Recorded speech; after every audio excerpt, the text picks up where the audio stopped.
Alright, boys and girls, we're back on this turd. We're going to do a very basic disassembly and cleaning. This is something you should do with these rifles every 200-300 rounds. Not really known for being very reliable. It gets very sooty, and you'll see that here in a second. We'll address some mechanical flaws and do some measurements. There's been a very helpful subscriber in the comments that's trying to guide me through what's causing the 7th round failure to feed here. But today we're just going to do, like I said, a very basic field strip and cleaning for you guys. So obviously you've got an empty gun here, and this gun's probably got 200 rounds without cleaning, 150 minimum. You gotta take a screwdriver or some sort of tool and hook it in the very back of the trigger guard, pull towards you and up. This one's pretty stiff, and the reason you have to do that is there's this little notch in the receiver right here. You can see that as you close this, that little hook closes up in it. You can see it hits the trigger, and that's what locks it in the receiver. So pretty simple there. This doesn't really need much cleaning. You can see quite a bit of brass and dirt in there. This is just a tray. It's a dust cover for the bottom of the receiver. It doesn't really need clean, but if you so choose to clean both of them, the easiest way to clean this is just hold over a trash can and hit it with some gun scrubber, or even basic brake clean will do it. Wait for it to dry, and then you just put a thin film of oil on it, just like you would any other gun part. But a little bit of soot, a little bit of dirt, a little bit of brass in the bottom of this thing. But like I said, this is just a dust cover slash dirt tray. It's just the bottom of the receiver. It's the bottom metal. It really doesn't need anything. And like I said, just for good measure, that's all the lube it needs. Nothing crazy there. This is all sorts of greasy. I basically went to town on this thing with this and over lubed it. Just maybe it might help the failure to feed. It never does. Over lubing your gun is not going to make it run better. Mechanical failures don't get fixed by lubricant. So now all you got to do is take your hand and palm strike the top of the buttstock as this is inverted, and you can see the receiver will start popping out, and it's actually hooked into the top part of the stock. This wood doesn't really need anything. What you need to be wary of is make sure this doesn't rust. I didn't check this in the last complete teardown video. If you want to check that out, I don't know if they do the link in the doobly-doo anymore, but I'll try and link it in this video. It is 40 quadruple aught steel wool is your best friend, and you just get the steel part moist with some rem oil or whatever thin oil you use, and you're just buffing this. It's not even going to scratch wood. See, it took absolutely no material off that wood. All you're doing is breaking up the rust.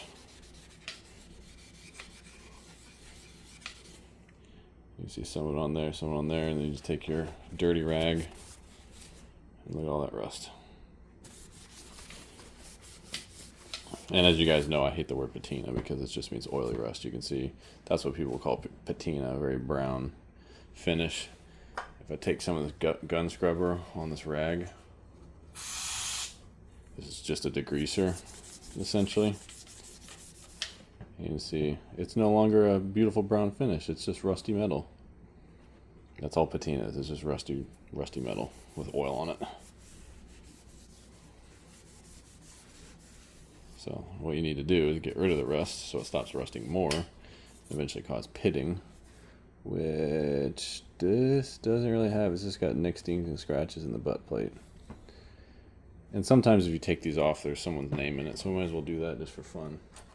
Most of the Swiss guns will have somebody's name in it. It helps to have hollow ground flatheads, and you can see it's ground to a radius on either side. Don't use a carpenter's flathead. Put a lot of forward pressure into this as you're taking it out so you don't strip them. And of course water can get trapped in here too and rust your butt plate from the inside out. So that's not a wood screw. I'm used to seeing Mausers with wood screws. No trapdoor for a cleaning kit. And of course, oh, that's a wood screw. So we got one wood screw and one metal screw. Imagine that metal screw is for this fella right here. Yep. So we'll go ahead and do that too. I guess this is no longer a basic disassembly and cleaning, but this is the maintenance you should be doing on your rifle anyway.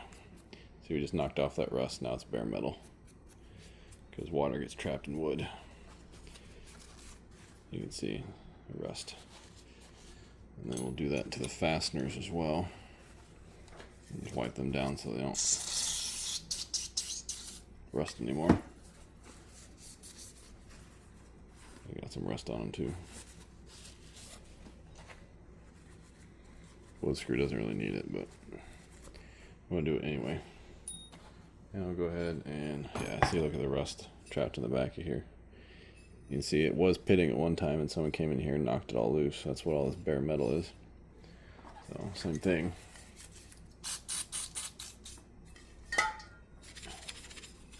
Maintaining, rebuilding, fixing. I am a gunsmith robot.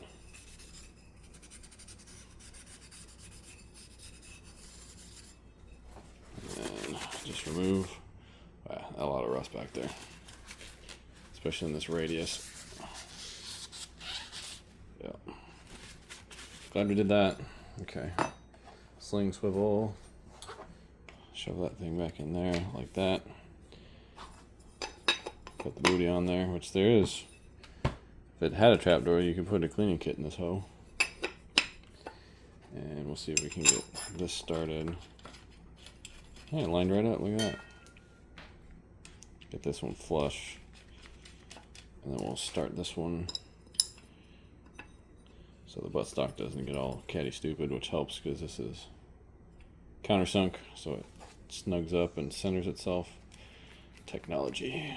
Things people don't understand until I tell them. Of course, you don't need this 19 knuckle tight. Don't want to strip wood screw, then you gotta fill it with glue. And you don't want a slippery buttstock, so get rid of all that oil. Looks marginally better. Okay, so other than that, I guess you could probably hit this one too, but that one's not near as bad. That one's seen some oil before. Okay, now the actual like disassembly and cleaning part.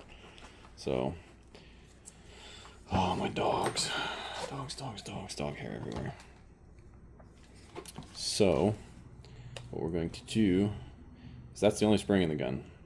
That, through this rod, operates your follower for the clip and the rounds in the magazine. You can see it compresses the spring just like that. And the way you take tension off the spring is you take this little strut here, push forward, bring it out. And this was silver when it was brand new. It's got some dirt on it. I'm just going to go over this once. Get a little bit of doite on it. Leave that right there. And then we can take the charging handle back to the disassembly notch, which is in the back of the receiver right there. Pull out on that bad boy. And just for the field strip, this is basically where you would go. You can see this is just a blind face. There's no gas piston in this gun. It just blows gas from the gas port straight back into it. And I'm not going to degrease it because it's not that dirty. I'm just going to put some oil on this surface and just wipe it clean. Because about a week and a half, 2 weeks ago, I already did this. So none of it's going to be trapped on there. You can see it just dumps gas in there, gets all sorts of dirty.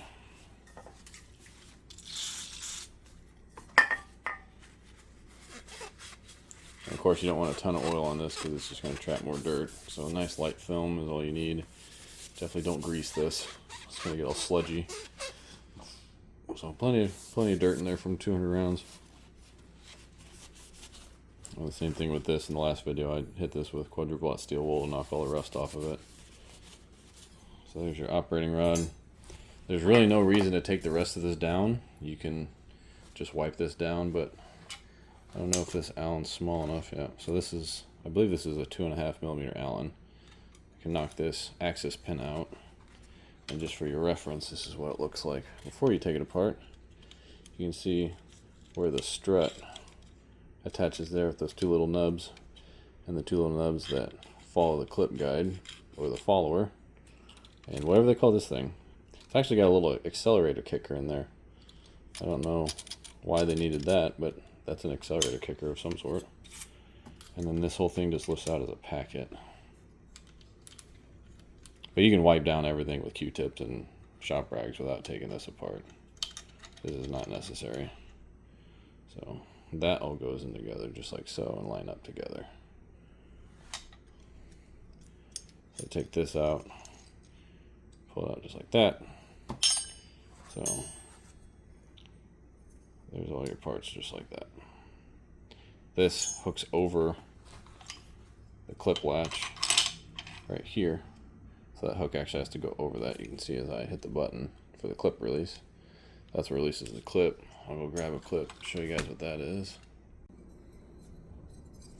So this fat part of the clip rides in here as you seat it, just like so, and that acts as your feed lips. And then I would imagine someone's got a really cool animation of how this works on the inside. So I'm not going to waste your time with that, but you can see the little clip guide pulls down on that whole assembly, and that's how it releases. It's magic.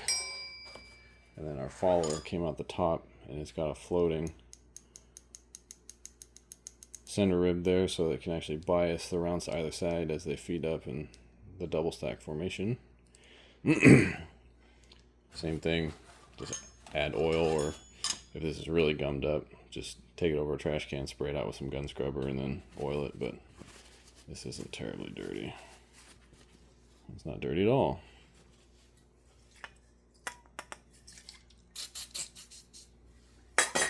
Same thing, you really don't want this to be soaking wet. But it's not dirty at all. You can see the rails for the clip guide ride. So that's done. You need a disassembly tool for this. Don't even try it without it. I successfully took apart an M1 carbine, but I stabbed a flathead screwdriver clear through to the nail when I did it. This, all you have to do is take some gun scrubber and blow it down the flash face, the flash hole face of the bolt, and all the gunk will just run out the bottom. See that? It's magic. You see all the brass and crap that fell out.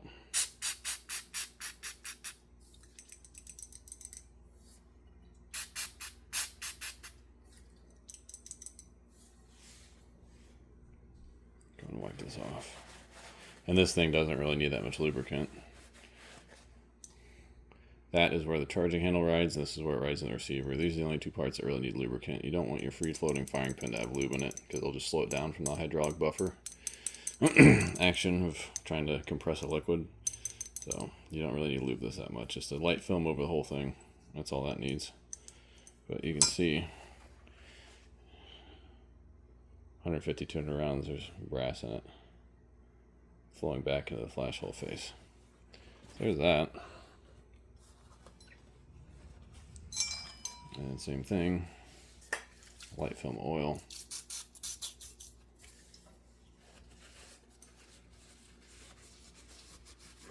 Plenty clean.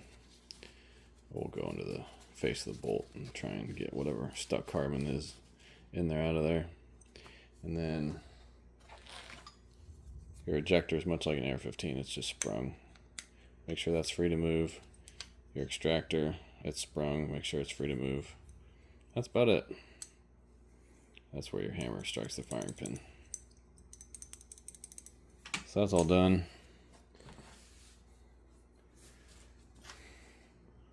Your accelerator, kicker, and whatever this assembly is with the latch for the clip release. It's not very dirty, so nice light film oil. Just a little bit of dirt, nothing crazy. Whatever this is called. Stamped steel slidey boy thing. And the follower arm. It's got some residual oil here. That wasn't terribly dirty either. The dirtiest part of this is going to be the op rod. And then right behind it, I'm just going to put a little bit of oil right here. Put it on the breech face. You can see the carbon that comes out of that. You don't really need to clean your barrel more than once every 1,000 rounds. You're not going to get copper fouling in it. And when you remove that copper fouling, you actually change your point of impact. So you kind of want to keep that around for a while. So that's all I'm going to do there. And then take a non-oiled section and wipe out the oil. If you really feel the need to, you can run a Q-tip in your chamber, but you can see there's really no reason to. But these guns are pretty violent. They beat up brass pretty hard. Other than that, any track, nook or cranny in the receiver, all the way back here where they do the plunge cuts with the ball mills and drills and stuff like that, I'll just hit that with a Q-tip real quick and pretty much call this a day. Same thing, if this is really bad, you just put this over the trash can, spray it out with parts cleaner, but I'm just going to do this.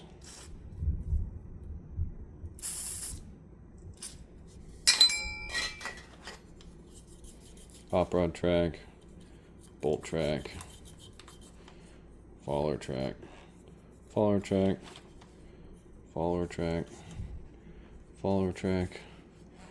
That's all plenty dirty now. Use the other side and clean out the back of this. And just for good measure. Nothing crazy back there. Just give this a nice wipe down. Because I did over oil the piss out of this thing. Just, you know, hope and a prayer. Because there's really nothing I can do about this 7th round failure to feed issue. And then you can see this thing rubs like mad on this. I know some people in the forums have said that they grease this. I'm not putting grease in this gun. That's stupid. I'm not going to War of the Pacific where there's constant torrential rain that'll run oil out of my gun. It causes more carbon to build up, makes you have to clean your gun more. If this was my gun, I wouldn't be cleaning it right now. 1, I'm doing it for you guys, and 2, it's not my gun, so I'm taking care of it better than what it is to me. It's my buddy's gun on loan, because I'm sure he's not happy that it has failure to feed issues either. So, past the basic disassembly and cleaning, you can get a tool stuck in this little clip here. Hold it one side. I need a 1.5mm Allen. Pocket screwdriver might fit in this. But yeah, 1.5mm Allen will fit, but it bends and yields pretty bad.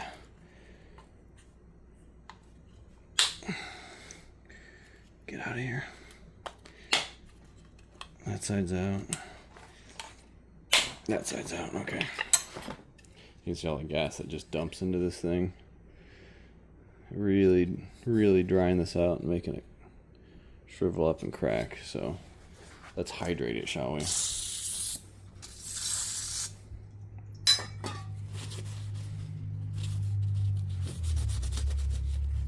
Probably soak this in boiled linseed oil and make it rehydrate better.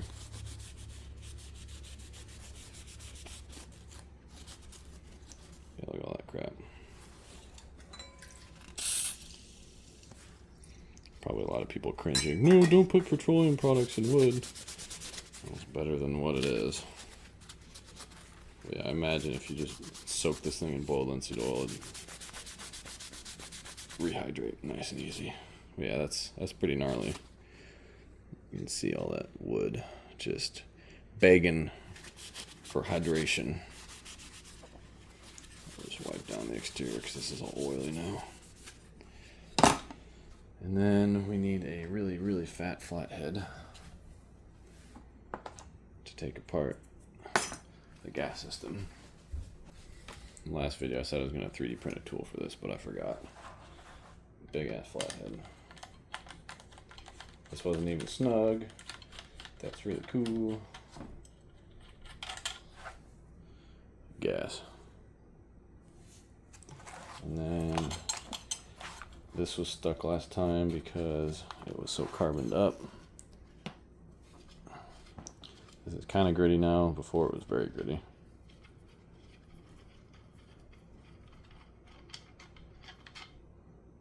Yeah, it's got some carbon buildup.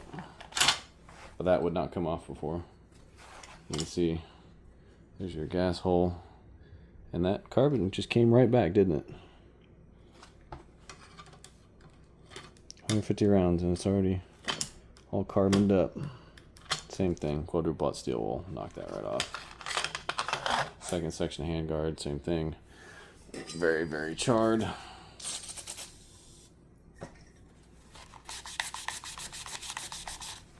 Very, very sooty. And this is just exposed to the elements. So any gunk and mud just gets up in here. That doesn't make very much sense to me, but what the hell do I know? I'm not a Canadian gun designer in the 30s. So there you go. There's a lot of soot in that. Kind of clean. And then I guess we could use this on here. Knock the rest of this shit loose. Yeah, look at that. That worked. You can see brown. Ta-da. I'm so smart. On accident. And this thing, big old gas tube with the front side on it. You can stick however many swabs down there you want, but it's just going to get gassed up again. So really no point in cleaning that out unless it's really crusty. I will clean up these threads so they go in and out nice and fine. And then do the same thing with these threads. There we go. And just hit this with the steel wool. 4 zeros. Possibly 3 on this, but nothing else. You don't want to take away material. You're just buffing. That cleaned right up. Tinny. I'm going to wash my hands because they're covered in soot. This thing's a lot dirtier than I would have expected, but it also uses twice as much powder as a 223, so it's the equivalent of shooting 300 rounds through a 223, which isn't a lot for a 223, but it's also designed a little bit better than this gun. By a little bit, I mean a lot. I'm just going to dampen this rag and go over the barrel, because last time there was a lot of rust on the exterior of this barrel, and there's still a little bit there now. I already hit it with steel wool last time. And this is just something you should do to preserve the gun anyway. Whenever you have the gun apart, just hit it with a light coat of oil. A little bit of rust, a little bit of dirt. Okay. What do we do now? I suppose we could put it back together. That might be a good idea. So, let's situate our barrel band. Take our vood, line it up with these, just like that. Take a piece. It's very important that you shoot this all the way, otherwise your gun might explode. At least I think so. Oh, come on, mister. What are you doing? There we go. Wasn't lined up right. You can see the milled line in there, so you know your sights actually return to 0. Make sure that's seated all the way against that barrel band. You take a rubber mallet and bash the face of that if you want to. If you don't have the strength. This thing doesn't really need to be cleaned. It's just going to get sooty again. And the threads feel really good now. Like really good.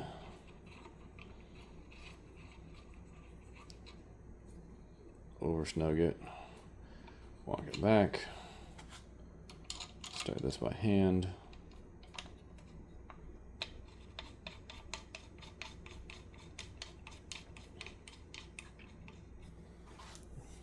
Hit it with 15 foot-pounds of Ugga Dugga. Just like that. And then the top handguard can dovetail into the back side of this guy.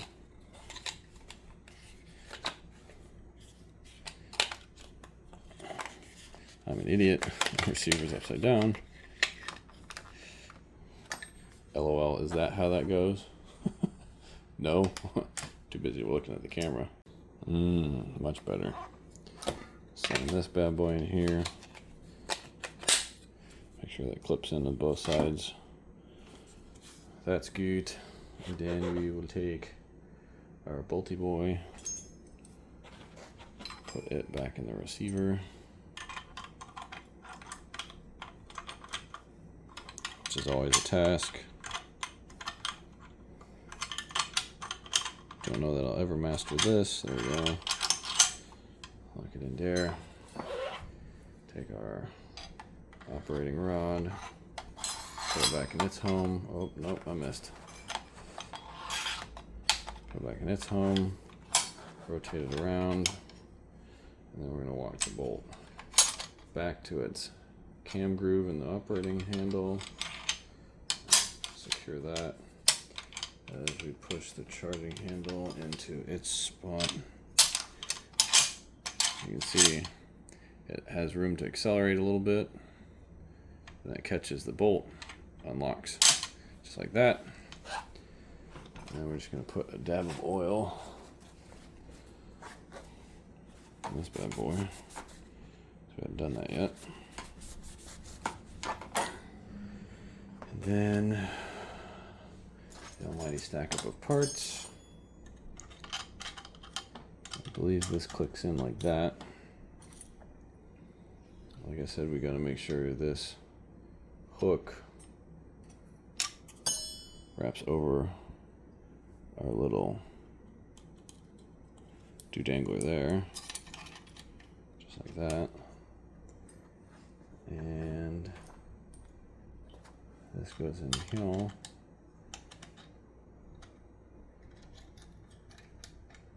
Like that.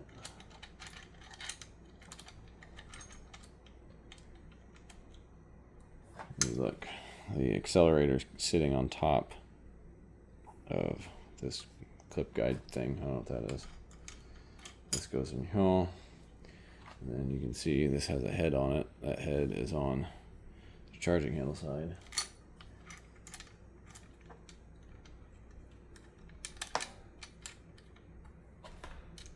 Those should all go back together nice and easy, right?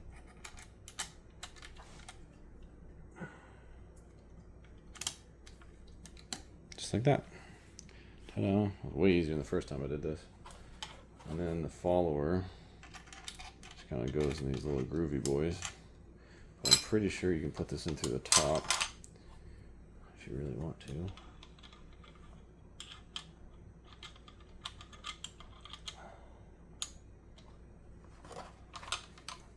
Because this has fallen out the top before, but now it's being difficult and proving me wrong.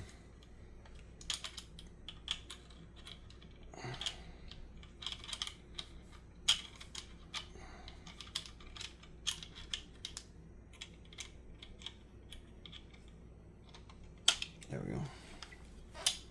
And then you line up your strut with the follower. And of course, this will come apart on you, but putting it back together this way seems to be a little bit difficult. So I'm going to pop this axis pin out just enough that I can free the follower arm.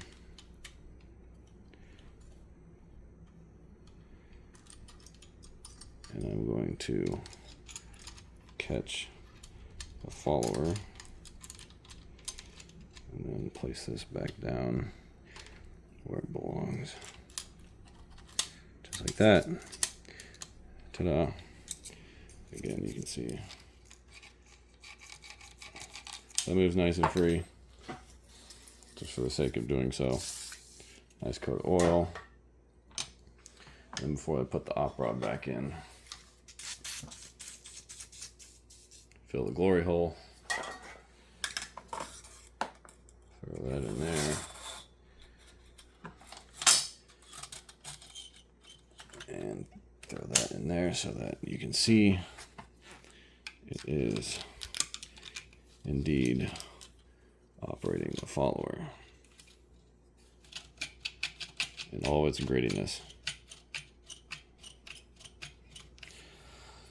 So just feeling this, you can hear the garage door spring. It might do us some good to put some white lithium grease in here and put some in the tracks to see if this follower gives more ample pressure during cycling to the stack up of parts. stack of projectiles, rather, cartridges. I do think it's weird that this is just kind of free floating back here, because that's where your clip goes. I'll go ahead and grab some dummy rounds, and we'll see from the underside how this works. Now, Ian McCollum did a video saying that you want the stack up to have the left cartridge high, just like that.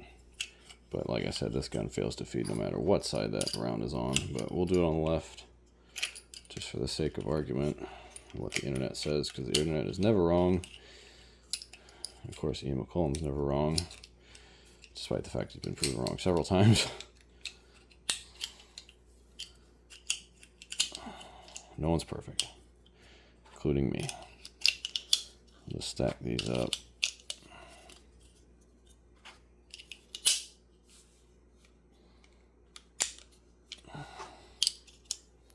You see one's trying to get high. You want it. See how that high one is not in the groove, and this one is in that groove. I'm gonna get that bastard down so it stays in the groove, because that will cause a failure to feed as well. So that's how the stack up works. All even height. All the rims are inside the rim rail. And then we'll lock this back. I don't really know how this knows to lock back when it's empty. I haven't really looked at this action very much. So as we shove our clip in here, you can see the follower arm follows it down. And you can see this arm is pushed down and out of the way. It must be by a cartridge. Yeah, a cartridge must be pushing on that arm out of the way. And then when we hit release, watch that arm kicks up, throws the thing out. That's pretty neat. So that's how that works. Oh. Same thing when it hit the ground. It popped out. So yeah, that arm must be actuated by a cartridge.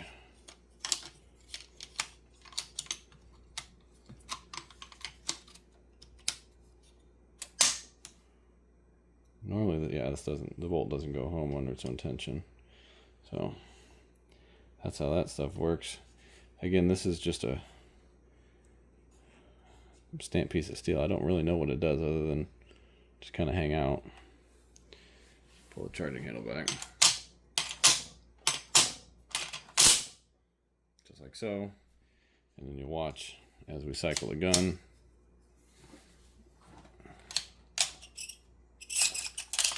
Stack moves up. Another round comes underneath the bolt face. And then the feed lug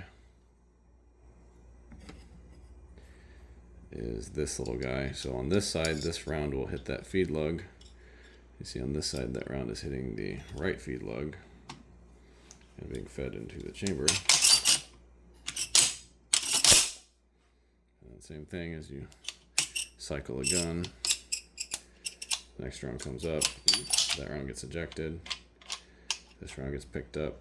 You can see that feed lug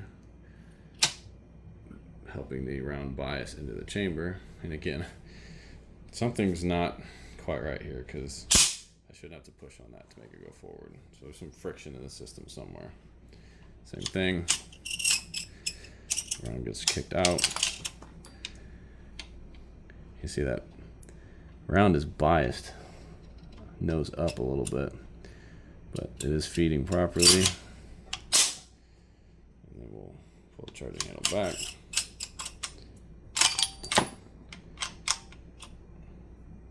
Next round is fed.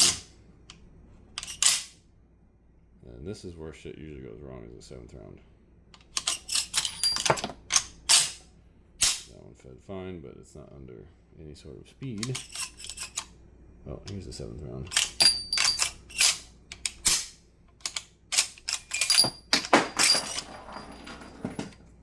So now they're out of rounds. There's no tension on this thing. And it tries to kick it up, but there's nothing to push it forward. So, yeah, the Garand. That's how she works. Friction everywhere. Let's do a little bit more for Grandma here.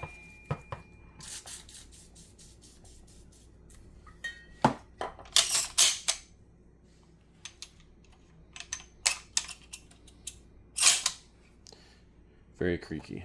Okay. All these dummy rounds out of the way. Flip out of the way. We're almost done here. I'll take our stock, take that groove, shove it in there, put the action in the gun, pretty cool. I'm gonna make sure our trigger guard's all the way forward.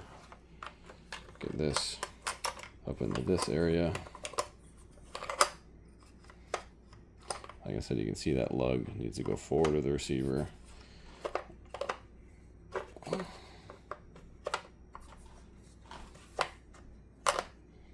There we go.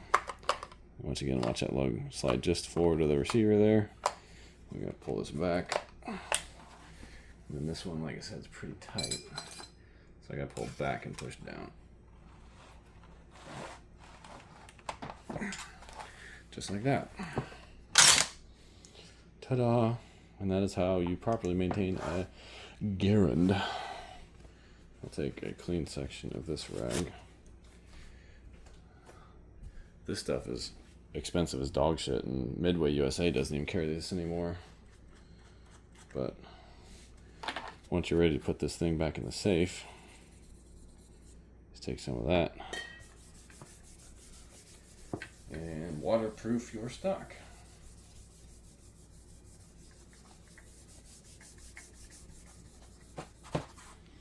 Look at all the schmoo. Go on the other side. Clean the belly. And really, this is just wax, so it's going to seal anything from water. I'll knock all the rust off that bottom metal too. And that's about it, boys and girls. The not greatest battle implement ever devised, the M1 Garand. Definitely not a fan of this gun.